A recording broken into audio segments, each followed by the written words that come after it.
Welcome, everybody. President Daly was not able to join us this evening, and it's already been stated that I'm playing the boss tonight, so I am playing the boss tonight. The board met before this meeting in executive session for the purpose of discussing collective negotiations, so we've already done roll call. We've already said our pledge. I want to remind everyone that the board, I should say, the next meeting of the Haldane Board of Education is scheduled for Tuesday, March 15th at 7 p.m. right here in the cafeteria. Our workshop topic for that evening is High School and Athletics Detail Report. I want to remind everyone that the Board of Education trustee candidate petitions are available in the district office or by contacting Ms. Platt. Petitions and the first campaign expenditure statement are due no later than 5 p.m. on Monday, April 18th. There are 2 seats up for election, my seat and President Daly's. And again, as Jen often says, if anyone is interested in learning more about board service or just want to know what it is we do, we are open and would love to speak with you. So go ahead and give us a call one-on-one or otherwise we'll sit down with you. I think that's it. Superintendent Benante. Thank you, Sean. Just a few updates and highlights that I just wanted to speak to. First, I received a wonderful letter, and I'll be sure to share this with the board from Auditing for Refugees, which was sent to Dr. Silke, our middle school principal, as well as a group of students at the school. And I'll just read the first paragraph. On behalf of Auditing for Refugees, we are writing to express our deep appreciation for Haldane Middle School's leadership and enthusiastic participation in the school donation drive to provide much-needed supplies for the young children of the Afghan family resettling in Cold Spring.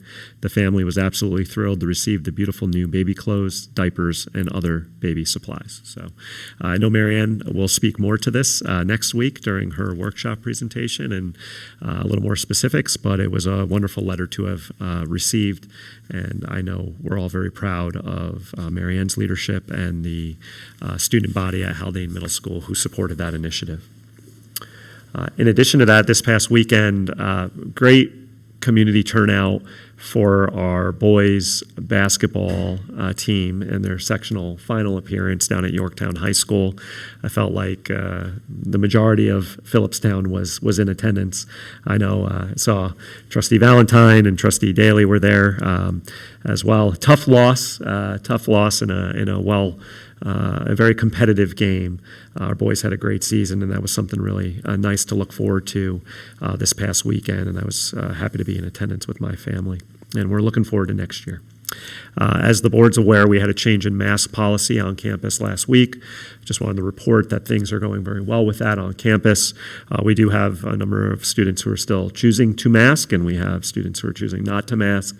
And I think there were a lot of concerns about how that would play out socially among the student body, and I'm happy to report that the students are taking it in stride. There's been no disruption to the learning environment with that.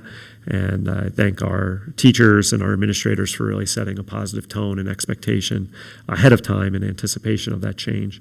And things continue to go well on campus as it relates to that matter. Later on this agenda, or our agenda for this evening, is the resignation of Miss Tara Rounds. Tara is going to have a busy night, not only reporting, but also an action item herself on the agenda. But we're sorry to see Tara go as she pursues a good opportunity closer to home. That being said, I'm pleased to also report that Maureen Buzong Hill will be serving as our interim Director of Pupil Personnel, and Maureen brings a wealth of background experience. She recently retired from the Auditing School District in 2021. She'll be working with Tara on some transition items leading up to her anticipated start in early April, and will be with us between the first week of April and the end of June. And we're lucky to have Maureen as part of our team for that period of time. And at our next meeting, Josh Elder will report on the timeline for finding a permanent replacement for Tara.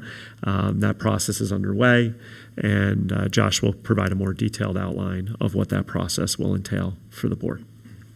So it's been a busy couple of weeks, and we anticipate it will be even more so as we get to a very busy time in the school year, notably with budget development. And prior to my budget presentation, Tara has her budget presentation, so we're going to keep her busy while she's still with us. So Tara, if it's okay, Sean, if we can transition to that. Tara can come up and provide an overview on the special education budget, and then I'll transition to the administration's recommended budget for the 22-23 school year.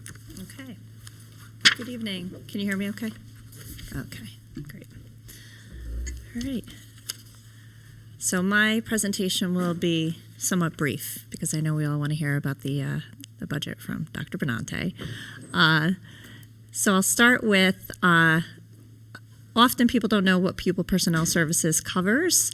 It is special education, but it's also these other areas. Pupil Personnel Services covers Section 504, school health services, home tutoring, as well as McKinney-Vento, which is the Homeless Students Act. And the pupil personnel staff includes everyone you see here: special education teachers, speech and language therapists, school nurses, counselors, psychologists, occupational and physical therapists, school social workers, and now our board certified behavior analyst, or BCBA. So this is just a breakdown of the pupil personnel staff by building. You can see we have currently 3 special education teachers in the elementary school, 3 in the middle school, and 4 in the high school. We have a guidance counselor in the middle school and a guidance counselor in the high school. There are some opportunities for them to work with the social worker at the elementary school to make sure that they're providing services in the elementary school as well. So there's some collaboration there. And we have school social workers, 2 school social workers, 1 in the elementary school and 1 in the high school. Our middle school counseling is done by one of our school psychologists. Dr. Yep. Just a quick question. As I find as my children get older, my knowledge of Haldane gets deeper, but I'm not yet quite there. I have a sense for how the special ed teachers in elementary school and middle school are staffed and resourced against class. How does it work in high school? So in terms of their assignments, is that what you mean? Yeah. So our special education teachers in the high school are co-teachers with some of the general ed teachers, mostly the classes that end in a Regents exam. Okay. And in addition, they teach resource room. Okay. Is that what, did I answer your question? Yeah, no, Okay. that's good. Okay. So these are the shared staff. So this is district-wide, K through 12. We have 2 speech-language pathologists or speech-language therapists who cover all of our students, K through 12. We have 1.6 school psychologists. So we have a full-time school psychologist and then a 0.6 full-time equivalent school psychologist who also acts as our CSE chairperson. We have 1 occupational therapist. We have 2 nurses, one RN and 1 LPN. We have a behavior specialist, and our physical therapist is actually contracted, and we contract with the physical therapist yearly based on how many cases. So currently she does 1.5 days per week.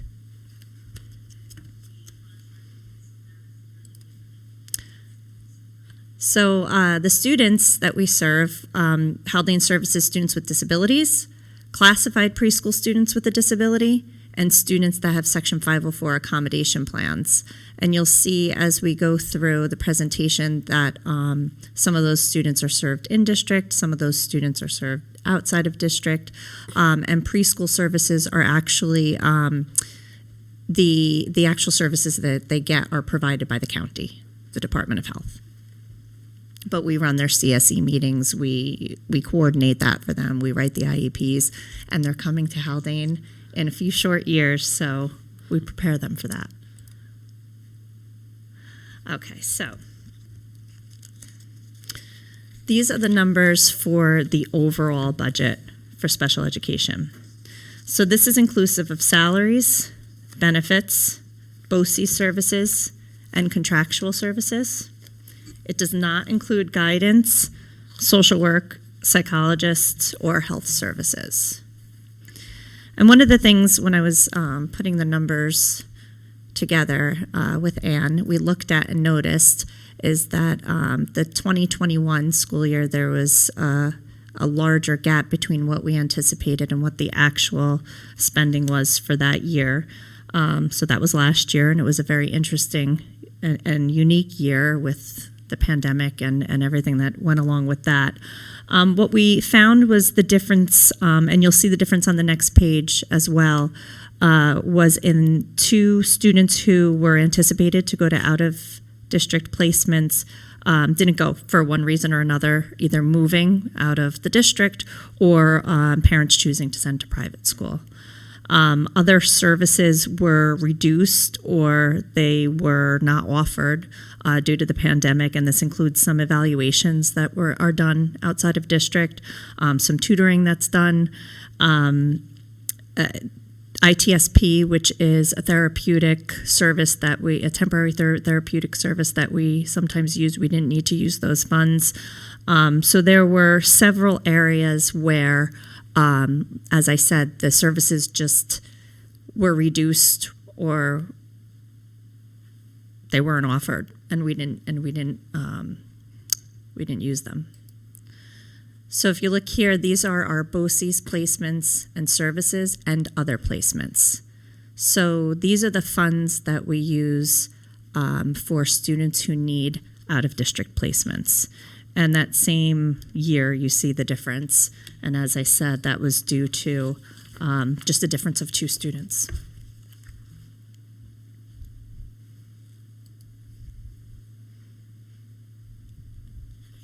So this is just our out-of-district placement numbers, as you can see over time from 2018 until now.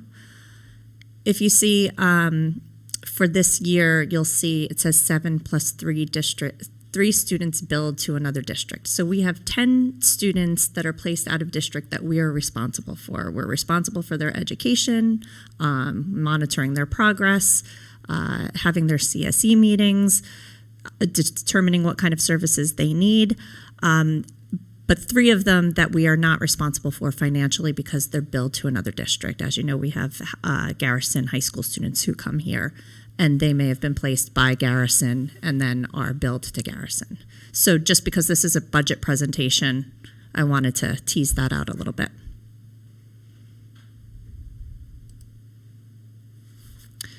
So this is just an example of out-of-district programs and what the tuition ranges are. And you'll see, especially at the top, BOCES placements, the tuition is one range, and then there's a range based on the actual cost, which includes one-to-one aides that some students may need, any health services that some students may need in their placement, and any other related services such as speech, such as physical therapy, that adds to the cost.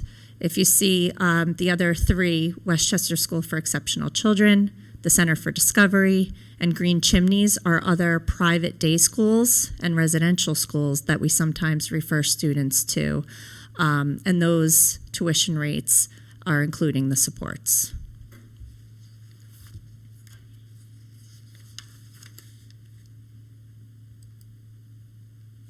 And that is all. Are there any questions? Thank you.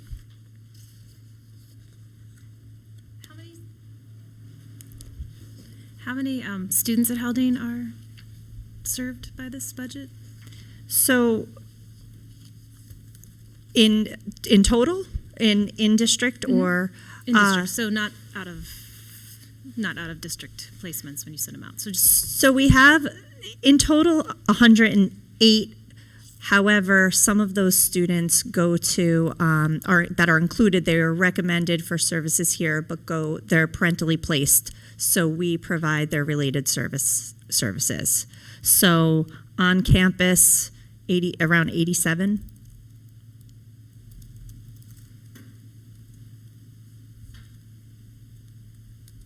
And that's just special ed. Does that include 504? That's just classified students, just special education. Okay. Okay.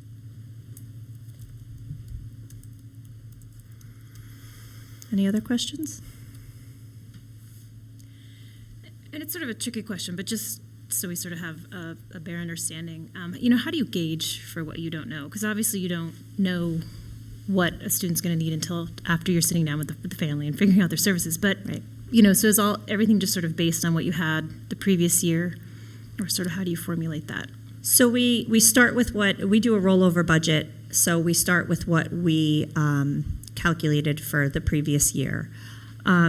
Students, the nice thing about budgeting for special education is that students get classified throughout the year. It's not like one big surprise. So we know the students who are going through our MTSS program. So we know students who may be getting to a point where they have Tier 3 services. We might consider them for special education. We know the students who are being referred throughout the year. And in general, it balances out each year. We have students that are, aging out and graduating, and then other students that are coming into, a few on one end and then a few coming in on the other end. And really in district, typically we're okay with budgeting for that because most of our classes are integrated co-teaching classes, right? So none of our classes, we're small enough that none of our classes typically they don't get to the limit of how many classified students you can have in an ICT class. For instance, I have some grade levels where there's only 2 or 3 or 4 classified students in an ICT class, and it could be 50% of the class. So we still have that room to work with. Where it impacts the budget the most is if we have a student who needs an out-of-district placement mid-year, or who moves in, who's already in an out-of-district placement, and now it comes out of our funds. So we do, when we budget each year, have an unanticipated amount that we budget for unanticipated out-of-district costs. So we budget a certain amount just in case. And it has happened. We've had students who have moved in and they're already in very costly placements, and we've budgeted for it. And are you anticipating numbers to go up? Do they sort of fluctuate year to year? Does it sort of... They go that's up a and hard down, question, and I'd but- say they hover around 100. So sometimes they go up a little bit, sometimes they go down a little bit. Are the special education teachers, I sort of know how it works in the elementary school. Do they get shared between schools?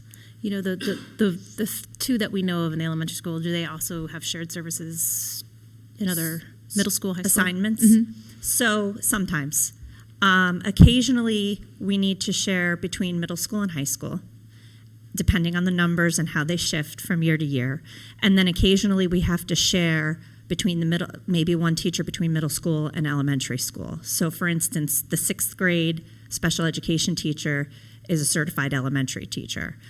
Sometimes we need to give some elementary responsibilities and classes to that teacher as well.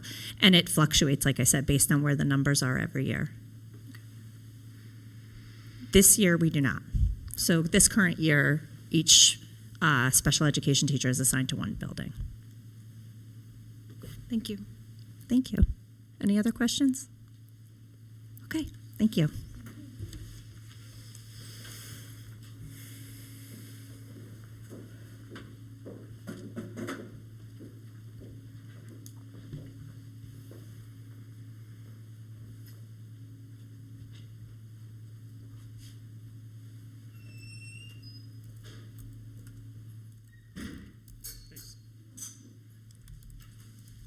Thank you, Tara, and thank you, Catherine, for helping me get set up here.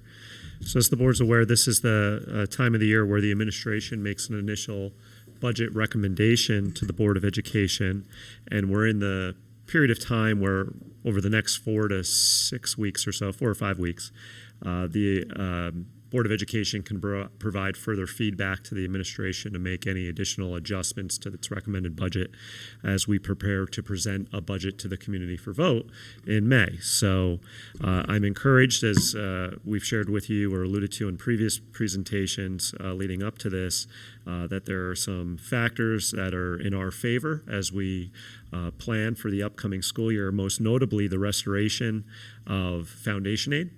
Which puts us in a different position than we've been in years past, I will say, and makes for this to be a slightly more enjoyable process than what it's been in years past. So, as you're aware, we've really focused on COVID-related matters for the past 2 years in budget development, first and foremost, for a good reason. We wanted to make sure that our campus was available to students, and I feel that we accomplished that. We also wanted to make sure that our campus was safe, and I feel that the last 2 years have really demonstrated that we've been able to maintain a safe campus environment as well. That being said, we've adapted to the unique environment that we have been in, and we feel comfortable about the level of funding that we've secured for COVID-related needs or pandemic-related needs, but also we are in a position where we can have greater perspective and look to other program areas now that are not necessarily directly impacted by the pandemic as areas to make further enhancements for our students' experience here on campus. So our focus really has been addressing a few programmatic areas that we feel will have the most significant impact on the largest number of students in the short term, and then also set us up long term to focus on some key areas in future budget years. Over the past 3 years, we've heard concerns related to student experiences really in 4 key areas: special education, literacy and intervention at the K through 8 levels in particular, arts and education, and athletics.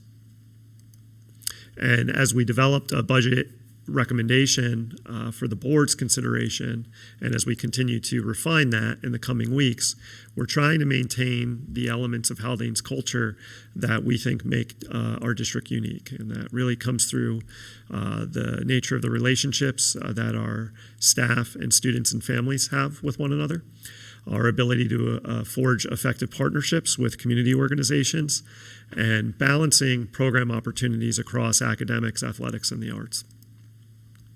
So as we lead into this recommendation, an important caveat is that our budget recommendation maintains all current programs that are currently in place at Haldane. So in years past, we've had to discuss potentially making reductions in certain areas. That's not the case this year.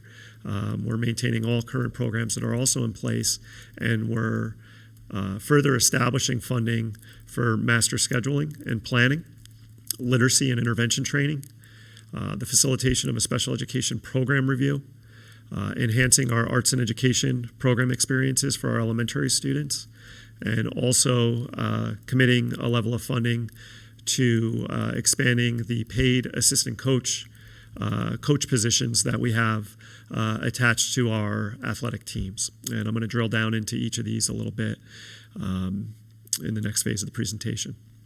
So you've heard me allude to before some of the unique dynamics, and it's trying to frame it in the most positive sense of being on 3 different schedules across our elementary, middle, and high school, while sharing staff at times across those 3 schools. So we feel at a time now, especially as we're moving into a different environment as it relates to the pandemic, to bring someone in and to work with our leadership and our teacher leadership to examine our master schedule, to make recommendations to us of how our schedules could potentially shift, to have greater alignment between our 3 schools. And we feel that not only is that important from efficiency's sake, but also it will enable us to examine expanding further program opportunities for our students when we have a greater level of comfort that our schedules are more aligned. It doesn't mean that they have to align perfectly, but having just even a little bit better alignment between the 3 schools could go a long way towards helping us realize how we could further structure program opportunities for our kids during the school day. So that's work that we want to do next school year. And we estimate the cost, again, this would be a consultant cost, to be no more than $20,000. We've received a few estimates on this already. It really depends on the scope of the format, because now everybody's able to work virtually with us versus on-site costs, and ideally there'll be a blend of both. And we'll flesh that out in the coming weeks.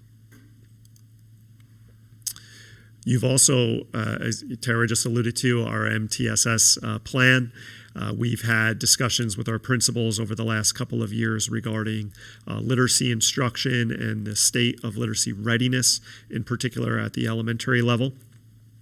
We'd like to further commit funds to on-site staff development for our elementary school teachers as it relates to literacy and literacy intervention, to ensure that our classroom practices are aligned to those practices which yield the most significant growth in literacy skills acquisition, so that our practices are aligned with best practice in the field of literacy and literacy acquisition. This is an area that I would say, if there's one area of most significant priority in an elementary program, it's literacy and math fluency. So we want to make sure that we're aligning our teachers with the appropriate level of support to expand their practices in this area as they work with our youngest learners. We've also discussed over the last few years, we've heard from our community, desire to examine how we're staffing special education across our schools. Tara just provided a brief overview of what that staffing looks like. And there is, again, a lot of research that's been done in this particular area. Rather than, my recommendation would be, rather than to examine this ourselves, that we engage in a partnership with an outside party to come in and to examine our program and our current model as it exists, to examine that against other existing models, and to provide recommendations to us for consideration in future budget development years, so on how we could better align our model to be a model or to be more consistent with the gold standard in special education programming and delivery as compared to other school districts who have experienced great success with this. So I see this, as I alluded to earlier, some of our work and what we're budgeting for next school year would be foundational in nature, really to set us up to further expand program in years that follow. And this would be a key area where I would highlight that. It provides us with the opportunity to step back, examine what we're doing, examining some of the unique constraints that we may have or parameters that we're working within, and then to get some objective perspective on how we could, what we're doing well and what we may already be doing very well that we don't want to change, but also how we could further expand our program here. Arts and education has been something that's been a target in working with our Arts Alliance over the last few years, where we see the value for the arts for a variety of reasons within our community, not only in the visual arts program, but arts and education really offers an opportunity for students to come to engage and understand different cultures and different communities around the world. It becomes a medium in which to do that and to enhance our students' perspective. And there's some great artists and residents out there that districts contract with to provide embedded experiences for grade levels that's directly connected to their literacy standards, their mathematics standards in some cases, often the social studies standards at a particular grade level. And we're establishing in this budget an opportunity for every grade level in grades K through 5, $5,000 to engage with an artist in residence who has a particular expertise in a program to offer as it relates to their curriculum at that grade level. These programs have been well vetted. Our local BOCES provides a great connection to who these artists are throughout the Hudson Valley region, and some of them we have right here in our backyard. And this is funding that we've discussed putting in place maybe through some fundraising efforts in previous years. We're in a very positive situation this year where we can just establish the funding in one fell swoop, where it may have taken us, a major fundraising effort on the parts of one of our nonprofits to support us, perhaps even over multiple years, and we're in a good position now where we could just incorporate this into our budget and allow our supporting organizations to assist us on other matters. So, a very exciting opportunity for our students, in particular at the elementary level. And athletics is an area that over the years, I will say, just upon studying previous budget presentations or budgets, has at times been a source of scrutiny in making reductions when we've been in difficult fiscal times. but also is a source of scrutiny in that many of our high school students participate in athletics. It's one of the benefits of our high school program. We have a lot of kids who participate in the arts and athletics, and at times both. So we want to make sure that our students who are engaging in these extracurricular opportunities are provided with the support that they need to thrive individually and to thrive as a team. And having a quality assistant coach is part of that. We have several volunteer assistants who support us just through their own goodwill, but at the same time, we know to be competitive and to provide a quality experience for our student athletes, we want to have paid assistants across these areas. So we're recommending the reinstatement of assistant coaches that have been, paid assistant coaches that have been reduced in previous budgets. We're recommending the funding of assistant coaches where they did not currently exist or were not funded. And that's to the tune of 11 different assistant coaches across 11 different varsity athletic teams. And we feel, again, this is hundreds of students that participate in these programs, and this would have a very positive effect on their experience within athletics. There's also several other items that are addressed in the budget. I wanted to highlight the primary ones, but we're also including supplemental textbook funding. I think Christine alluded to the purchase of a math text. We want to further supplement that funding for that purchase. Furniture replacement, it's important as we go into our classrooms that the furniture be updated. We want to incorporate a schedule for replacing certain desks and chair units throughout our school and get on a cycle with that. So that's something that regularly happens and build that into this budget. We have some audiovisual related needs, in particular a lighting console in the gymatorium that we have is in need of replacement, so we're budgeting for that as well. And we're also examining, and I need a little bit more time on this because the structure, what structure this takes, we haven't fully sorted out, but we know that we have a range of audiovisual related needs on the campus that take place across our campus. Everything from board meetings, and we have a means of supporting that, but it's a need, needless to say, to set up for a special presentation or parent night. And everything in between that occurs. So we're thinking about how to best establish consistent support for the audio-visual related needs that we have over the course of a school year. Sometimes we contract out for that support like we do here. Other times the support is me saying to Mrs. Sniffen, do you know how to operate that microphone? Because I have a presentation and I'm not really sure how to do it, and Julia shows me how to figure it out. So we feel that we would benefit from approaching this a little bit differently, and we're in a position where we can now as we prepare for the upcoming school year. So I'm still working on that one, but we feel that we're going to be able to budget for consistent support and that addresses our audio-visual related needs on campus. We're also recommending increasing our music staffing. As you're aware, we have a part-time 0.8 music position. We would like to expand that to full-time.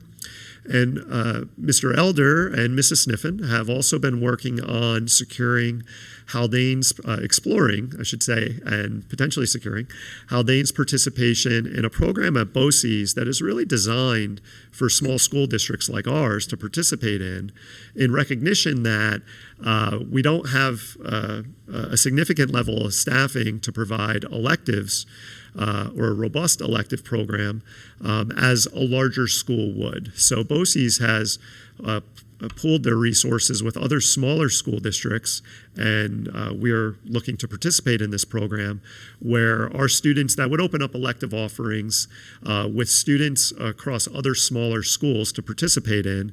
So we have enough students by working together to participate in an elective that these districts otherwise individually would not have the opportunity to participate in. So these, the combination of these two things, expanding our music staffing and also our participation in the BOCES run program or BOCES sponsored program, would create 10 additional elective offerings for our high school students, which is quite significant addition in comparison to what we're currently running now. 3 years ago, I believe, I think it was 3, it may have been 2, I recommended, because we were in one of those difficult budget times, the reduction of the clerical support for the athletic director position. Our recommended budget for next school year includes the restoration of that position. We feel that's an important support. As you're aware, our athletic director is not just an athletic director, he's also the director of physical education and health. Having additional clerical support will allow him not only to ensure a high level of support in the areas of athletics and its related responsibilities, but also allow him to continue to focus his attention on elements related to physical education and the health curriculum as well. As you're aware, we're within a property tax cap environment, so we have to be mindful of what our tax cap is. This is a tax cap that varies from year to year, depending on CPI. As you're aware, we're in a high inflation environment, so our tax cap is going to reflect that somewhat. So Haldane's tax cap for the upcoming school year is 3.7%. Relatively higher than what it has been in previous school years. Taking that into consideration, our proposed budget would be $27.2 million. It's a $1.2 million budget-to-budget increase. It represents a 4.8% budget-to-budget increase. The levy increase would be an additional $768,000. That would be levying through the local share, which would be an estimated tax rate increase of 3.7%. It would put us right at the cap. This is an overview of our revenue. Our state aid is based on the governor's executive proposal. And again, it reflects a restoration of foundation aid, the next part of the restoration of foundation aid. Other revenue of $1 million or so, still committing a level of appropriated fund balance to offset any deficit. The use of approximately $250,000 in reserves, a levy of $21.7 million to bring us at a total estimated revenue and target budget of $27.2 million. As I mentioned at the start, we're now within this period of time where the administration will look to hear more from the board if there's any further direction that the board wishes to provide. Obviously, we will come back to the board if there's any additional or new information at the state level, as the state looks to adopt a budget for the upcoming year. Also, if there's any other local factors that we feel are important to consider or may be further influencing budget development. I'll also be hosting, and I'm in the period of time now where I'm setting up meetings with other stakeholder groups to present the administration's recommendation and also hear feedback from them on the budget that's been presented thus far. Typically, we invite our board members to participate or attend those, sometimes on a rotational basis, so we'll be in touch with you about that. And we're really working towards that April 19th date where the board will look to adopt a budget to present to the community. So we're in that, as I said, 4 to 5 week period of time now where the administration has made a recommendation and we just need to work towards finalizing that and finding something that works for the board to adopt on April 19th to then present to the community on May 17th for vote. And at this point, I'll pause and see if there's any questions and answers that I can provide.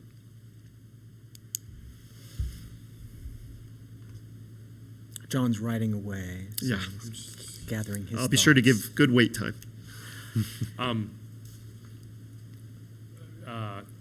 A couple things. I really like the idea of the investment in the special education program review. I think it's a good, as much as we're going to miss Tara and her history with the department, I think that provides a natural inflection point to take a look at, because it has been a conversation that has come up a lot in terms of how do we structure support for the special education, and I certainly don't know the answers. So having somebody provide that perspective at a time when we're entering into potentially more favorable budget cycles, I think is great. I'll totally Thanks for throw my hat in for that one. The one question I had was at the next, so being mindful that there's a 1.2 increase in budget to budget. Yes. The specifics that have been outlined with like the program, the coaches, et cetera, is not a substantial part of that.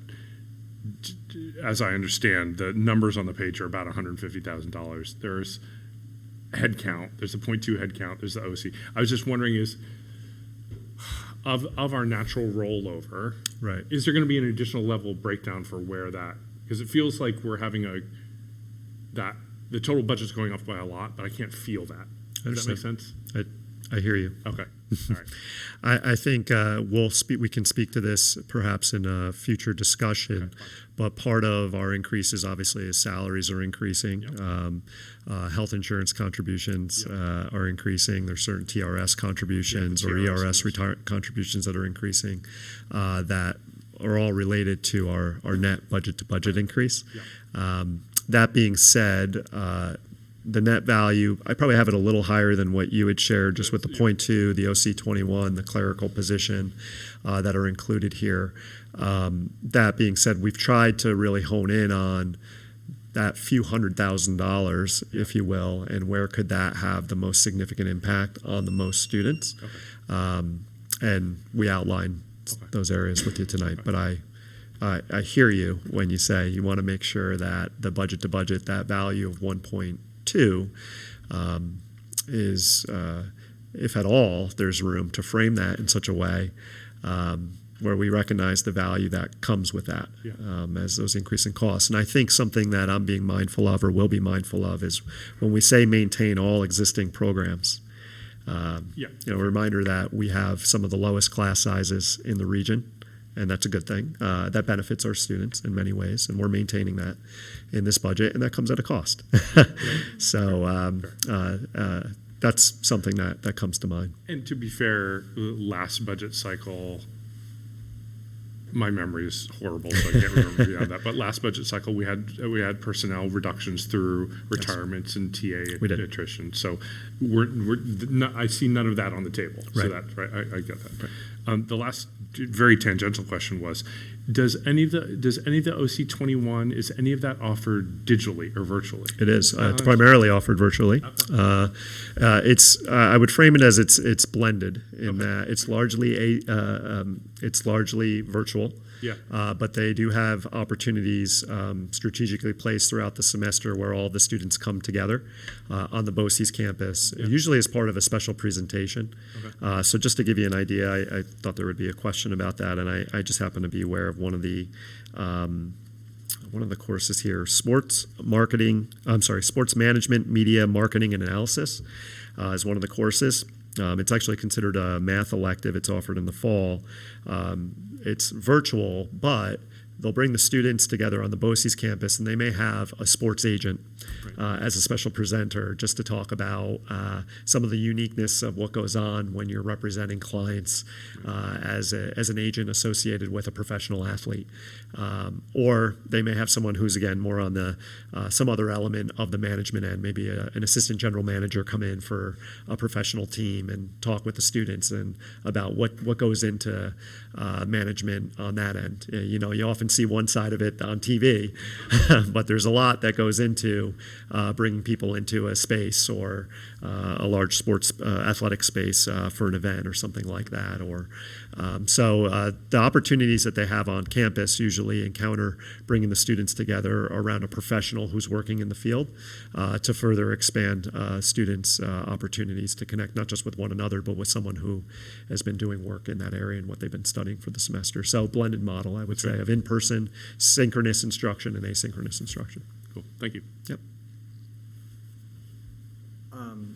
I wanted to just say, as an overview, the sort of the narrative of what you've presented really reflects to me what seems to be lots of conversations have been going on, a variety of different families and teachers and educators in the community, and it expresses an answer to a lot of questions and desires that I think is really admirable. So I appreciate that. Thank you, Sean. I'm familiar with the arts programs through BOCES. I think that's a great opportunity. BOCES, they negotiate and vet lots of artists and artist educators at a really great fee, and lots of those artists and educators come to it knowing that they're providing a service oftentimes far below what their sort of asking rate might be, so it's really to the advantage of the K through 5 to do that.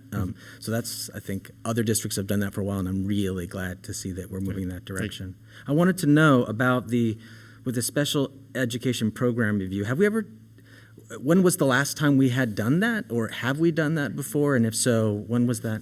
Sure. Peggy, please. Yeah, I don't think, I mean, as long as I've been on the board, which is not forever, 7 years, we've never done it. But I do think we've done it internally, right? Like, I do think one of the things that Diana Bowers did work to accomplish early in her tenure was identifying some places to strengthen special education.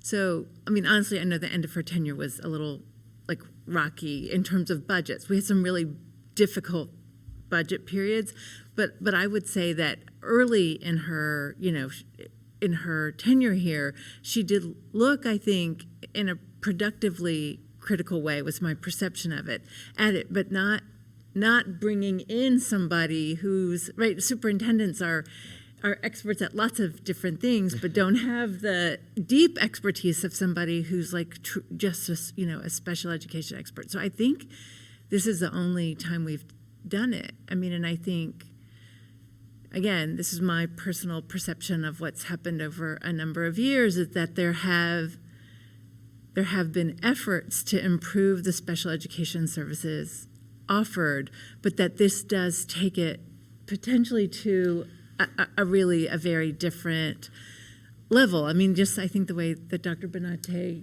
described it, of comparing us to what's the gold standard, and where there might be gaps that we want to fill. Is that fair? That's fair. I think that part of my experience here has been that internally we continue, probably similar to Dr. Bowers did, in a lot of discussions about where we could further tweak or modify our existing program, in ways that our perception would be this would enhance our students' experience. But having, again, a further clarity, having someone come in to help us establish further clarity on what is the standard we're striving for, maybe to get us out of the box a little bit in our thinking. And that's not a criticism. I just think that we become accustomed to working within certain constraints, and that we would benefit from someone coming in, not potentially even the start to think about what those constraints are, just to help us establish and understand what is the gold standard, and then, okay, what are we able to do already, and what meets that standard, and where are we not, and what would that require of us. I feel that puts me in a better position potentially with the board in future years to say, well, here's where the gap is, and we're going to address this part of it now in next year's budget in this way. So I think it would be helpful for the board. It would be helpful for our staff to just have the space to engage in envisioning what this program looks like K-12, and then to get some consensus around that, and then to begin to put the steps in place and take action to get us there. First of all, I want to super thank John for noticing something that I really hadn't noticed, but I think is really super helpful in the presentation, which is, right, we're talking about this pretty big budget-to-budget increase of $1.25 million, right? That's a lot of money. And we heard Dr. Benante talk about really addressing, as Sean said, a lot of the conversations and concerns that the community and folks internally have raised over a number of years, but that it's not like we're adding tons of cream to what our program is, right? There were multiple areas. And I wish I had jotted down numbers the way John did, but it was like $30,000 for this, $25,000 for this. Those aren't insignificant sums of money, but they're not, even when you add them all up, they don't come close to $1.25 million. So I do think that's going to be, I can imagine that the community is really going to have questions about, and I know you're going to get into it, is what is that $1.25 million? And to, I anticipate, remind folks that it reflects these, what have been increases in our typical operating expenses, what we anticipate reflect what seems to be an inflationary period, Yes. and that much of that increase is not the cream, it's the not cream. It's the other stuff. I just think that's going to be, I think that is going to be important for people who are more sensitive to, justifiably concerned about Understood. increases.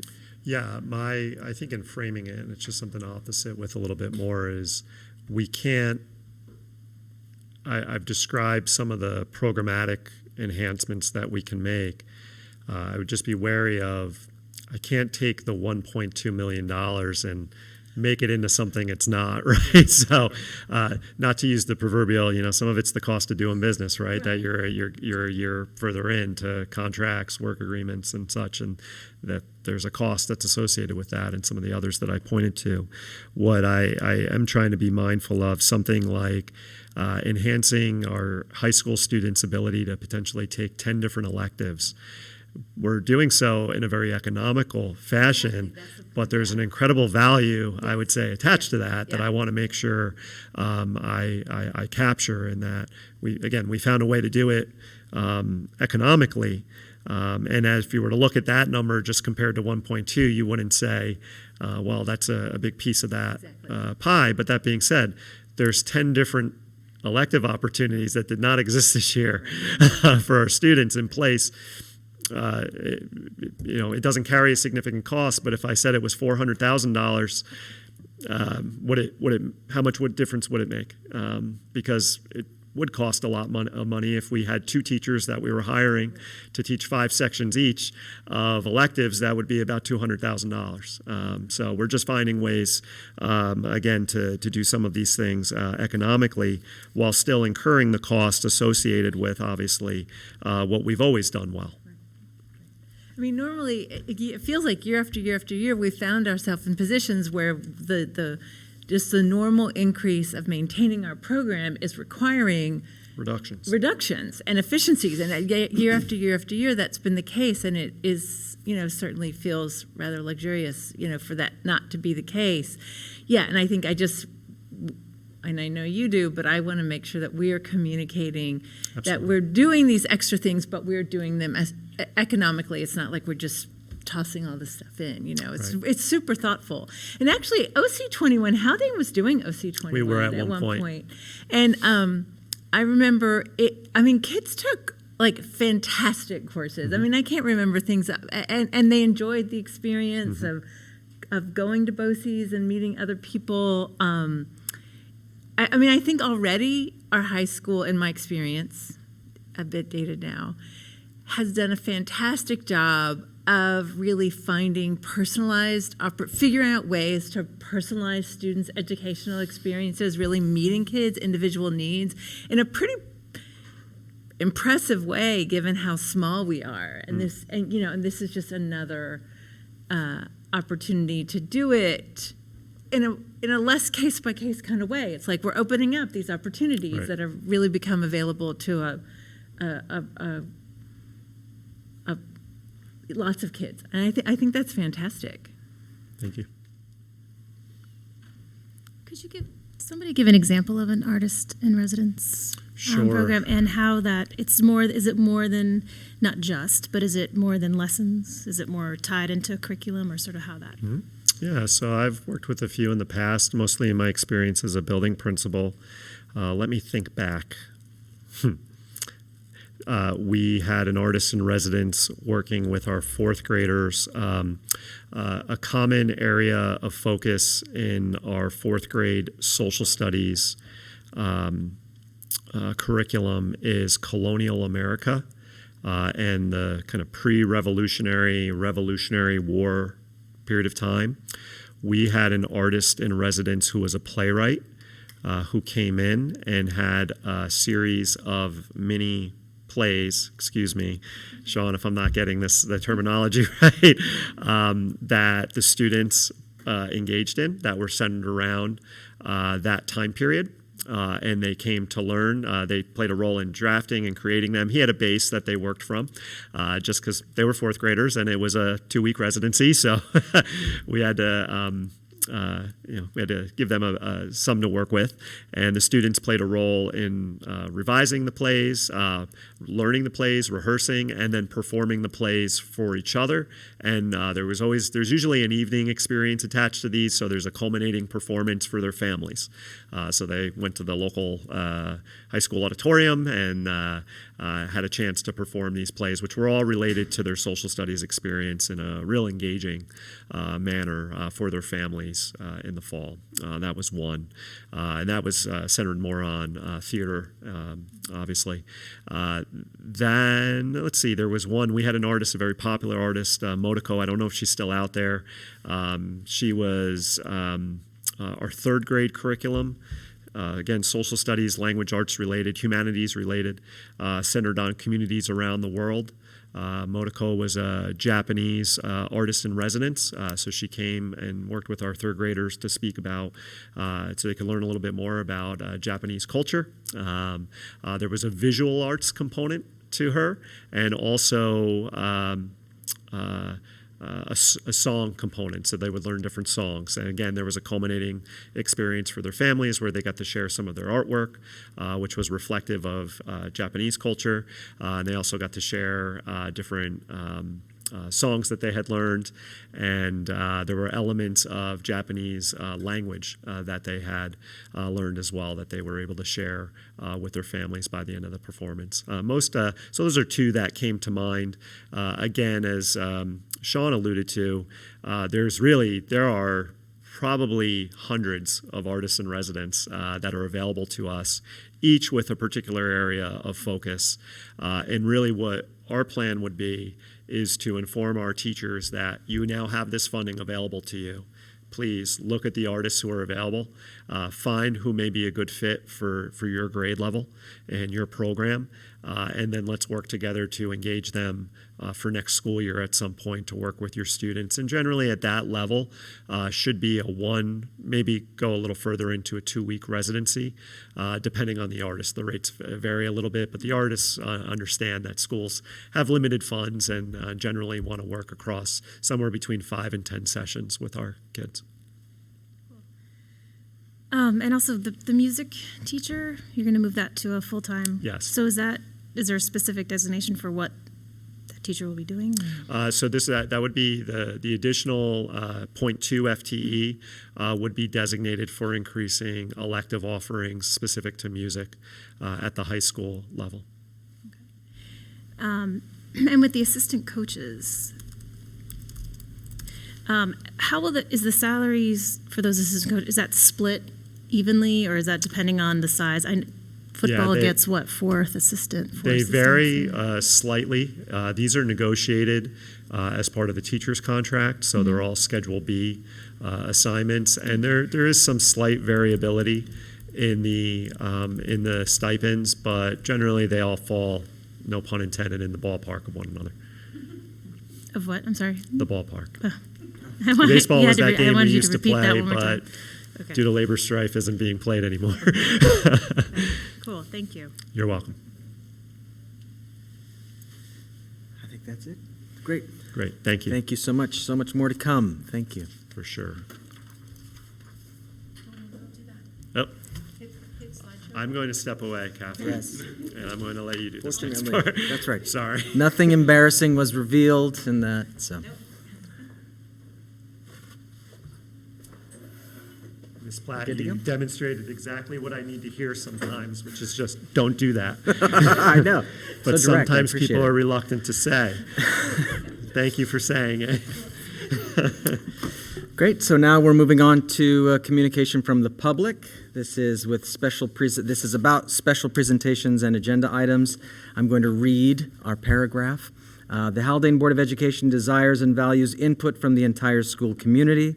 This first public comment session is reserved for comments on any special presentations or active agenda items. For those who wish to address the board, please sign in, state your name for the record. Please keep your remarks to 3 minutes or less. A reminder that disparaging remarks and discussion of district personnel are prohibited. And although we do not exchange or engage in dialogue, we are listening. So please leave your contact information with our district clerk, Catherine Platt, for prompt follow-up from the board president. That's not me. That would be Jen Daly or Superintendent Benante. Anyone? Oh, come up. Hi, my name is Anita Prentice, and this is actually not why I came, but I just wanted to say I actually am a retired social studies teacher, and I taught in the OC21 program, actually when it began, and I had Haldane students who were wonderful. My course was Introduction to Anthropology, and we went to the Natural History Museum, and I'm a strong proponent of the program, and I think it's wonderful that you're joining again. Thank you, Anita. So, Thank you. Good.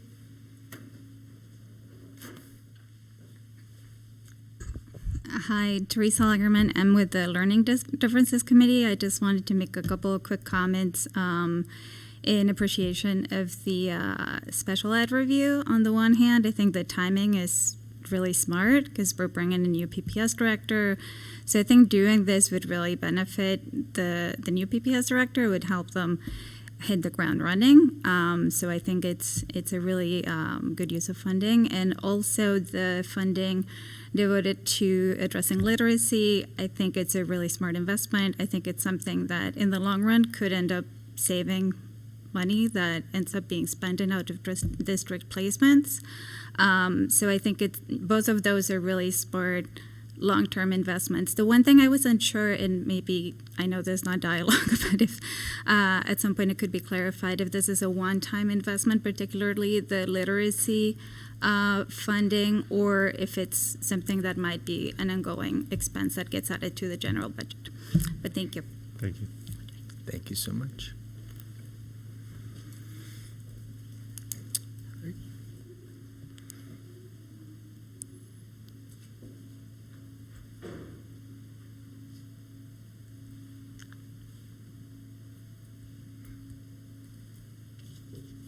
Great. Now, moving on to information reports. The appropriation status report and the treasurer's report are here for the month of February for our review, and this report's going to be presented for approval at the next business meeting. And warrants reports, the budget transfer report, the central report. Great. Now, moving on to consent agenda minutes. May I have a motion? So moved. Second. These are our February 15th workshop meeting minutes. Is there any discussion? Nope. All those in favor? Aye. All opposed? No? Great. Moving on to committee minutes. Policy Committee, February 15th, 2022. Peggy, I don't know if you want to say anything. I think the minutes I think are pretty self-explanatory, and sort of also I think get at what I talked about last time I presented, which is this idea of, which we're going to do today, is identifying the policies that have really very minor edits, and hopefully presenting them and voting, deciding to vote on them in one round. So Great. yeah, we're making progress. Thank you for all your hard work. Moving on to consent agenda minutes. May I have a motion, please? So moved. Second. Any discussion? No. All those in favor? Aye. All those opposed? Great. And moving on to consent agenda personnel. May I have a motion, I think you please? skipped financial. Oh, what did I skip, John? Financial. Oh, let's move on to the financial. There we go. No? Treasurer's report, consent agenda financial. Sean, I just think you misspoke. You took the action and you said consent agenda minutes. I think you meant to say consent agenda financial. Why wasn't anyone paying attention to that when I said it? Line. Consent agenda financial. Thank you So so moved. much. Thank you. Second. All those in favor? Aye. All right. Any opposed? Great. Moving on to consent agenda personnel. May I have a motion, please? So moved. Second. Any discussion? All those in favor? Aye. Any opposed? No? Great. And I'm sorry, I had one discussion, but it Please wouldn't do. if I just wanted to congratulate Catherine, who is now going to be serving as our as our accountant. And so lucky. as some time ago, Ann and I had presented to you a plan just in anticipation of Ann's departure for how to rethink our support. And Catherine, obviously you know very well, so we're looking forward to have Catherine as a more permanent member of our team moving forward. So congratulations to you. And I'd be remiss, I know Tara had to leave. She had a family commitment, but we wish Ms. Rounds well on her endeavors post Haldane. And again, just looking forward and continue to appreciate having the ability to bring really good people onto our team. And Catherine certainly embodies that. So welcome. moving on to unfinished business. Here we have the information technology audit. Do you have anything to say, Dr. Benante? On our corrective action plan, which was acted upon by the board, I believe in the fall, the comptroller's office had come back and asked us to clarify our actions as it related to one of their recommendations, and that's what we've done in this plan. It was very minor. Quite frankly, I was shocked to have heard back that they were reviewing our corrective action plan. That's good to know. Someone's reviewing the corrective action plans. They just asked for further clarification on one related item, which we had already addressed. We've articulated that in the corrective action plan. As a matter of process, we're asking the board to review it again, and then we will resubmit the plan to the comptroller's office. May I have a motion, please? So moved. Second. Any discussion? Would you please read that, Ms. Platt? Thank you very much. Be it resolved that, upon the recommendation of the Superintendent, the Board of Education hereby accepts the updated corrective action plan for the OSC Information Technology Audit from November 2021. May I have a motion, please? So moved. Any discussion? All those in favor? Aye. All opposed? No. New business, CSE, CPSE recommendations. Ms. Platt. Be it resolved that, upon the recommendation of the Superintendent of Schools, the Board of Education hereby approves the recommendation of the Committee on Preschool Special Education and Committee on Special Education as presented. May I have a motion, please? So moved. Second. Any discussion? All those in favor? Aye. All opposed? No? Great. And now for discussion, the calendar for 2022-2023. If I may. Please. So a draft is here for your review. At this point, we will also share this draft calendar with the community and some sort of community update that will come from my office. Generally, the calendar is shaping up very similarly to this year's calendar. We had similar parameters, or I should say similar constraints to work within. Some questions that I'm often asked is, why don't we start after Labor Day? I'll just point out that a lot is true. First of all, our primary drivers in doing this is making sure that we meet 183 days for students and 187 days for teachers. We still have built in 3 snow days into next year's calendar. But when you're working with those figures, there's very little room to fit in school days with various holidays that we're already accustomed to. The key days that I would say we have decisions to make around are more internal to our cultural way of doing things. For example, the Wednesday before Thanksgiving, we typically have as a holiday. Not every district does that. The Monday after Easter or that extended spring recess, we typically take as a holiday. We don't have to. Not every school district does. Many do, but not all. Also, we have become accustomed to an extended Memorial Day recess, which includes that Friday, in addition to the Memorial Day Monday. So sometimes when folks say, why do I see this being done on another school calendar, but it's not done on ours? It really comes down to how we use those 3 days. So we've become very accustomed to utilizing those 3 days in such a manner. We met with the calendar committee. There were not recommendations to change that. So here we are. And again, the calendar shapes up in such a way where it works for us. There's benefits to setting it up this way. Certainly there's going to be perceived areas of improvement, but this is pretty much a reflection of what we've always done. Great. Moving on to I think this is our fourth policy review? I think so. First readings and adoption. Ms. Platt. Be it resolved that, upon the recommendation of the Superintendent of Schools, the Board of Education hereby adopts the following Haldane Central School District policies: Policy 1210, Policy 1240, Policy 1320, Policy 1330, Policy 1338, Policy 1640, Policy 2210, Policy 2320, and Policy 2330. May I have a motion, please? So moved. Second. Any discussion? All those in favor?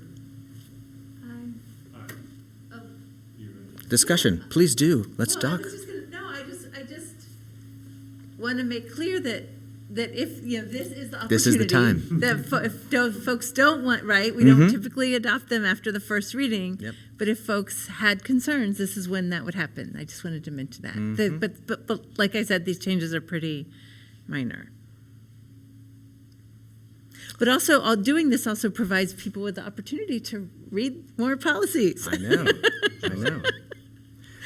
Funny enough, these are the ones that I'm probably most familiar with. When you get too deep into it, that's when they start to evade my notice. So, let's go back. May I have a motion, please? So moved. Second. All those in favor? Aye. Any opposed? No? Great. And then this is our second communication from the public. This is on all district matters.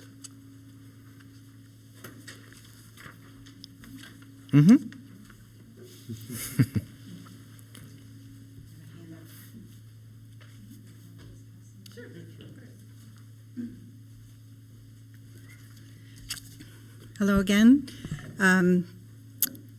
My name is Anita Prentice, and now I'm representing the Desmond Fish Public Library.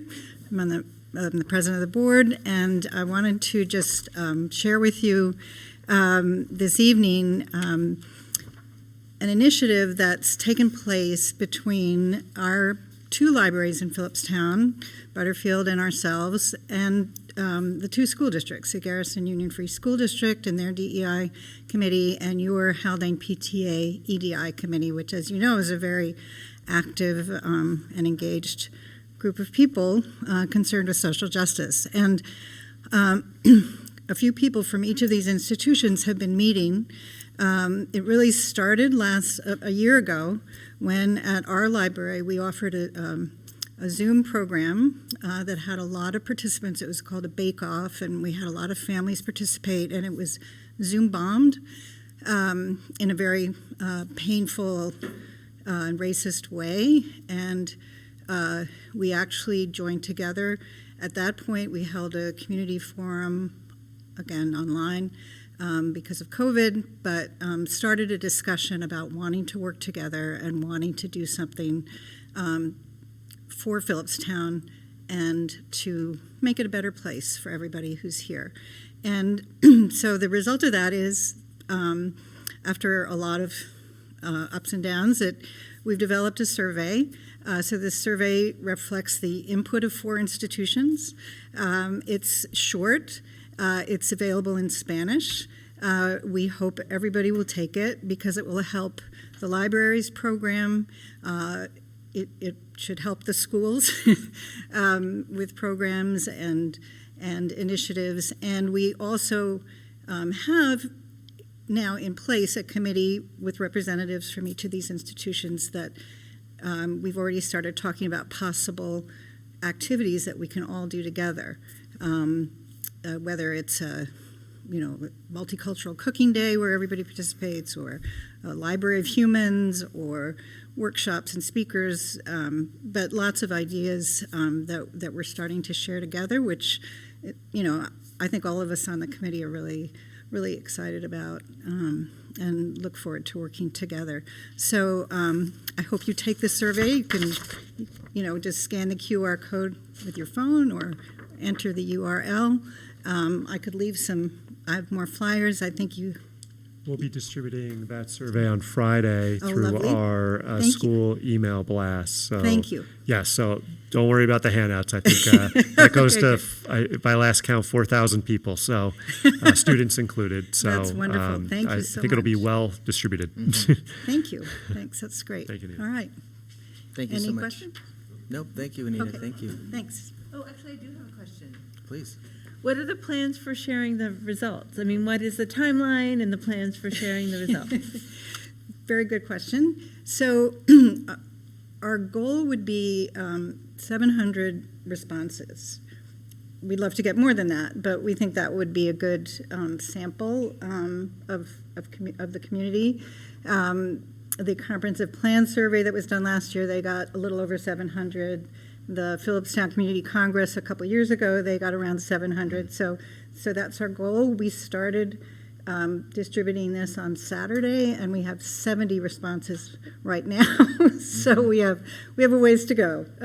But so we'll let it go until we get, and we'll keep publicizing it until we get close to our goal. One confusion is that the town also, I don't know if you all got this postcard about that's a survey about a community land preservation program, which is a state program, so it's completely unrelated. Also worth taking, but that did confuse people a little bit, but there's nothing we could do about it. Yeah. And you're publicizing it in the papers as well? Yeah, there'll be an papers? ad and a press release in the papers this week. Great, fantastic, thanks. Great. Okay, thank you. Thank you. Moving on to board reflections. Anyone? I have a reflection. Dr. Benante didn't start out giving a COVID update this week. That's No. right. Isn't that so fantastic? I mean, it just really feels so fantastic, and I am hopeful that with the rates being really low and the change in some of the containment measures that I hope, certainly not immediately, but I'm hopeful that there is a sense of and spring is coming, that people are able to both staff, teachers, maintenance facilities, everybody, students, are able to really acknowledge how hard they've worked and how stressful it's been, but, the accomplishments that they've made, while at the same time, feeling this openness towards more light, better weather. It's from my distant perspective, it feels good. So yeah. Thank you. I just have a quick Please do. request. I noticed that the workshop next week is high school and athletics. Is that right? It is, however, part of my update was to notify you that the athletics portion will take place actually in April. Oh, because even Mr. better. Cowan will be away at an athletics conference, great. Okay. the state level conference next week. So he has more time to prepare. He Because does? my Yes, my so request was going to please. be, while I love to hear about how fantastically all of our athletics teams does, I really want to understand. I want to have him talk a little bit about physical education, if that's okay.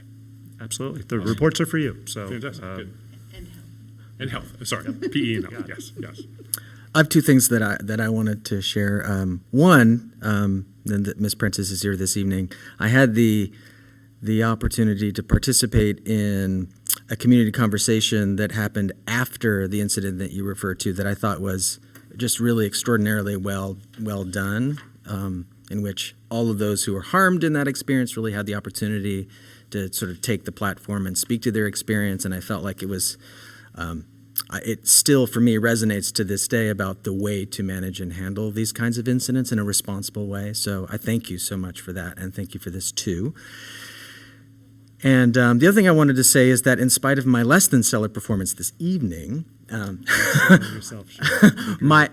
do intend to seek election once again this for the next 3 years, the Board of Education. I won't use this as my platform to stump for myself, except to say that I'm going to throw my hat in the ring again. So, Thank you, Sean. Just two pieces. So I made the note. Unless there were any board reflections, I don't want to start.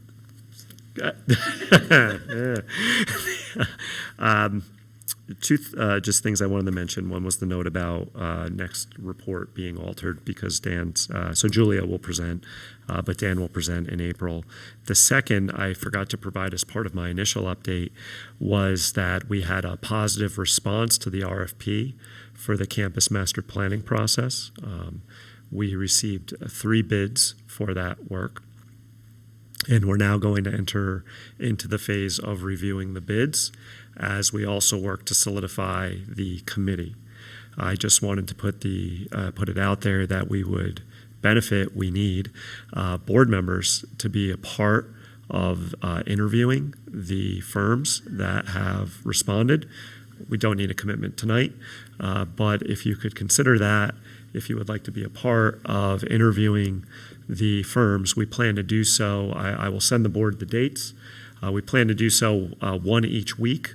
It'll take about an hour. We'll do so after school hours, and it'll occur sometime this month. So I'll provide you with further information about that, but it's our hope that at least one board member could participate in those interviews, just to speak on behalf of the process when it comes before the board for action, ideally in early April. So we're on the right timeline, and we got a good response, which is good. And I think things continue to move in a positive direction. I have an extended report that I'm going to provide to the board at the end of April, so I don't want to get too far ahead of myself. But in the short term, I'll send you the dates, and hopefully one or more of you can participate. great. But only up to 2 of us. Only 2. Yes, only room for 2. One or 2. 5-member board. One or two. One or Okay, more, great. meaning 1 or 2. But at least one. And lastly, Teresa left, I believe, but I just wanted to speak to her question, and I will follow up with a phone call to Teresa. The literacy work is long-term work that we would anticipate developing a partnership with an entity on that literacy-related work. So that's not something that would just be a one-year deal. It would be built into the budget, and the work really can go on for an extended duration of time as long as it continues to be mutually beneficial to our practitioners and to our districts. So several school districts that I'm aware of have long-term relationships that at times span more than 10 years when they are working with an agency or an individual who they feel really is a good fit and that they're benefiting from that work together. So, we're looking to build that in, and ideally it's a long-term relationship if the fit's right. Great. Thank you. Thank you. All right. Then I would like to make a movement to adjourn this meeting. May I have a motion, please? Second. So moved. Sorry, so moved. Yes, thank you. All those in favor? Aye. Mm-hmm. Any opposed? Great. Thank you so very much. Thank you, Sean.